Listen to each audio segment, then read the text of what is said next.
Hi guys, তো এই যে আজকে বানালাম ড্রাগনের চা। তো ফার্স্টে ড্রাগনের খোসাগুলো ধুয়ে নিয়েছি। ড্রাগনের চা তো হয় না, ড্রাগনের খোসা দিয়ে চা বানিয়েছি। তো খোসাগুলো ভালো মতো ধুয়ে নিয়েছি। এবার এটা যে এরকম বিজলা বিজলা পিচ্ছিল জিনিস বেরোবে, তো এই জিনিসটাকে পানি দিয়ে আবার ধুয়ে নিলাম। কিছুক্ষণ ভিজিয়ে রাখবো। চুলার জালটা জ্বালিয়ে নিলাম। তো এই যে কিছু মশলা নিয়ে নিয়েছি, জয়ফল, লবঙ্গ, দারচিনি। এবার ড্রাগনের এইগুলো দিয়ে দিচ্ছি, খোসাগুলো।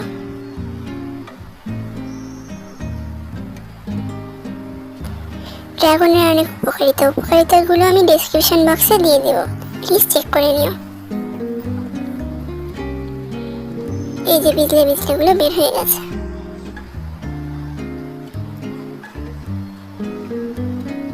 এবার জাল করে নিব।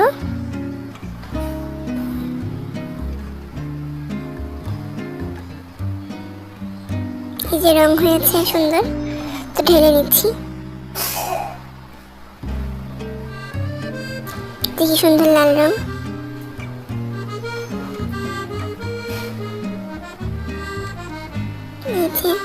চিনি দিইনি আমি ভিতরে, চাইলে লেবুও দেওয়া যায়, চিনিও দেওয়া যায়, বাট আমি দিইনি। এই যে কি সুন্দর রং। So by friends.